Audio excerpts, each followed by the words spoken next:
Breaking news, the Sixers have made another signing. The longtime vet, Philly native, returning back home. We'll talk about that. And on another note, this team may have just found a hidden gem. We'll break it all down and more here on Philly Take with RB. Perfect.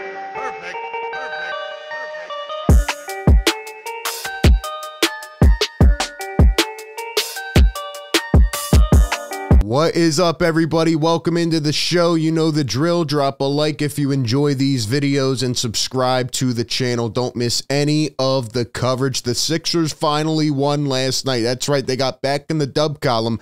Barely. They needed it. But the bigger news of the evening sparks at about midnight. And for some reason, this team loves signing guys at midnight when it's hard to cover it, okay? Especially on a Saturday night. But we will get into that. And I think we just found something. We found something interesting. My question to the people out there, though, is does this move the needle? Does Kyle Lowry move the needle for the Sixers at all? Does it make you feel any different? Sound off. Give me your thoughts in the comment section. Before we jump into it, a shout out to our sponsor of today's video. Shout out to the sponsor of today's video, Southern New Hampshire University. It is 2024, and with a new year comes new goals. If one of your goals this year involves going to college, then I have the perfect opportunity for you. SNHU allows you to turn passion for sports into a degree with their online sports management program. You'll get to learn about the business and economics of sports, sports management principles, and how to gather and analyze data. This degree can help you prepare for a career as an athletic director, sports information director, marketing manager, and even other exciting roles in the industry.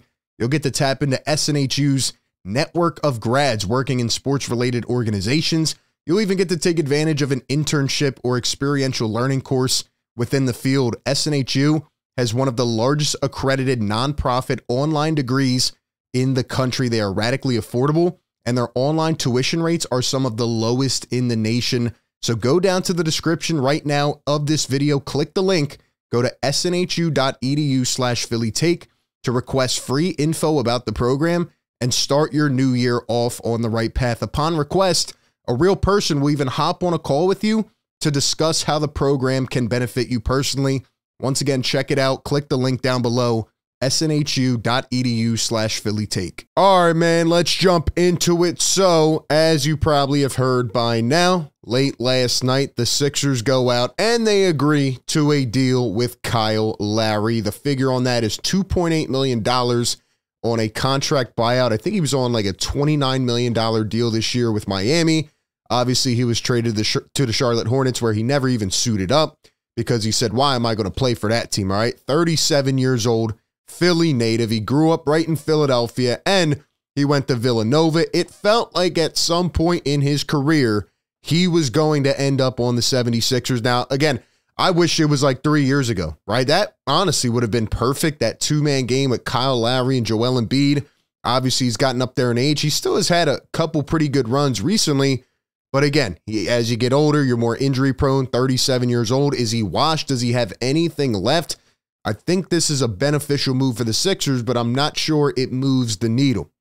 But anyway, Kyle Lowry put a little hype video on his own Instagram. Like I said, this is the year of the theoretical Sixers, right? We felt like at some point Kyle Lowry, or as I used to call him, Floppy McFlopperson, was going to end up on the Sixers, right? And then in addition to that, Buddy Hield, who, by the way, has played well in his first couple games, he ends up on the Sixers, and it felt like, you know, he was supposed to be here for 4 years. So it's the year of the theoretical Sixers. Kyle Lowry joins a team, and, you know, now you start to put together the puzzle pieces, right? Patrick Beverley was traded. They probably knew for like 2 months now that they were going to target Kyle Lowry if he was moved and bought out. And here he is back in his hometown. Here was a quote from Kyle Lowry a little while back. He says, quote, "If you play hard here, they love you forever." He's a huge Eagles fan. He grew up on 20th and Lehigh, played at Villanova. Like I said, he just understands the culture, the city. This guy has nothing to prove, man. He's already won a championship. And speaking of winning a championship, he comes back with the coach that he won a championship with in Nick Nurse. He also has ties to Daryl Morey, right, who has, operated with him in different organizations, even with Houston. So, you know, that's where we're at with Kyle Lowry. The question is, does it move the needle? As I said, I don't think it does. I think it helps this team. I think you can provide more stability at that backup guard position just because this guy's done it forever. He knows how to play the position. And last year he was with Miami. And if you remember, they actually went on a finals run somehow. And he didn't play too bad in the playoffs when healthy. Here's what he was averaging this year, 8.2 points per game. And he was averaging 3.5 rebounds per game. And he was averaging 4 assists per game. Sorry, I mean, he's got so many years here. It's hard to kind of see it all. But from the field, he was shooting 42.6% and 38.5% from deep. So, I mean, not terrible numbers here, right? 37 games played. He started in 35. Not that he was washed by any means. It's just at the end of the day, if you're Miami and you're looking towards the future and you get an offer for Terry Rozier and you just have to throw, what was it, a couple picks and Kyle Lowry, and you're making that deal every single day of the week. So that's where Kyle Lowry's at again. Memphis, Houston, Toronto. He's had a sustained career. He's been in the league a long time. And now he comes back and you try to add that playoff type of, experience and just leadership and all those kind of things. If he can stay healthy, I think this is a good move, man. I do. But again, it's not moving the needle for me. For example, the Sixers last night struggled to beat the Washington Wizards. And it just goes back to the few needs that they still have. They didn't trade for a center. They need more defense, et cetera, et cetera. You have to hope and pray Joel Embiid comes back this season, and obviously they're missing him in every single way, but they have other needs as well. I think Kyle Lowry will help shore up the second unit a bit, but at 37 years old, it's just not a needle mover for me. I just feel like at the end of the day, Kyle Lowry always wanted to come back to Philadelphia, and now he gets his wish, and it'll be nice to see him on that second unit. We miss Pat Bev, but shout out to Kyle Lowry. He is back in Philadelphia. Now, on the other hand, the Sixers, I've realized, I mean, I already knew this, but I've realized that only 3 players on this roster were drafted by the Sixers, okay? Joel Embiid, Tyrese Maxey, and B-Ball Paul. Do you know how asinine that is, given how many draft picks they had, how long they tanked, and they only have 3 guys on this roster who were drafted by the organization? First off, that's mind-numbing. But second off, it made me realize they need to use the assets at their disposal. They need to use their resources. For example, Kyle Lowry just came from Miami. They went on a finals run last year. And what was the, joke going around? Oh, well, these are high school guys. These are undrafted guys who nobody knows. Yeah, but guess what? They're playing meaningful minutes. You have to use these guys. Well, last year I think about Miami, the Max Struses of the world, the Duncan Robinsons, the Gabe Vincents. You got to give these guys opportunity. And although the Sixers didn't have any draft picks this last year, they had 2 undrafted guys who every time I see these guys get minutes, they show up. Now, I was a big fan of Terquavion Smith, and I still think he needs to add weight, and there's a long way to go there, but his shot is pure. It's nice. The other guy has really impressed me, and last night was the Ricky Council game. He helped the Sixers sufficiently off the bench with 19 points, 10 rebounds, 0 turnovers in 29 minutes. And just watching his ability to go downhill to the basket, he's aggressive, he's athletic, he brings all the elements that this Sixers team lacks. And honestly, I saw enough last night. I would give this guy rotational minutes for the rest of the season. Not saying he has to play 25 minutes a night, but he needs to be in the mix somehow, because every time we see this dude, Ricky Council, come in, yeah, maybe his shot is a bit broke, but damn it, he gets to the basket. He does what is needed, and he has some of that dog in him.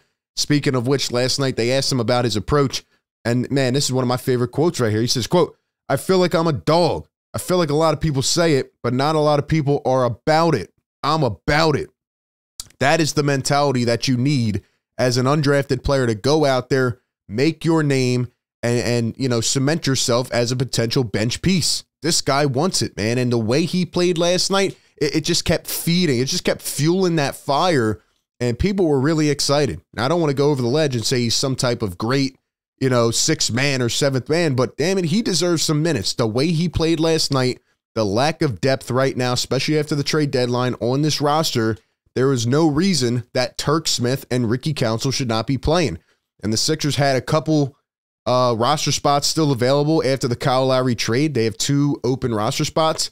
They need to convert this guy to a standard contract and let him play out the rest of the year on the 76ers.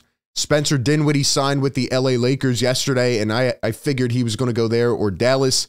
But at the end of the day, man, you know, maybe you pick up a center, but you still, again, are going to have another roster spot. So whether it's Turk Smith or Ricky Council, one of these guys needs to be plugged into the rotation. They need minutes. Time to start using the guys that you pick up. Obviously, they're not draft picks, and the Sixers have done a horrible job developing their own draft picks, and that needs to improve for this team to be successful in the long term. But when you have gems like this and you give them minutes and you see what they do, I mean, you know, it's exciting. It really is. And I think Ricky Council earned some more minutes last night. So those are all my thoughts. Give me yours down below. Do you think the Sixers have any hope or life? Do they have any hope at all? Does this move the needle? Are you confident that they can get Joel Embiid back? Where are you at mindset-wise when it comes to this Sixers team? Give me your thoughts down below. Appreciate everybody tuning in. Be sure to like, comment, subscribe. That being said, I'll catch you on the next one. Peace.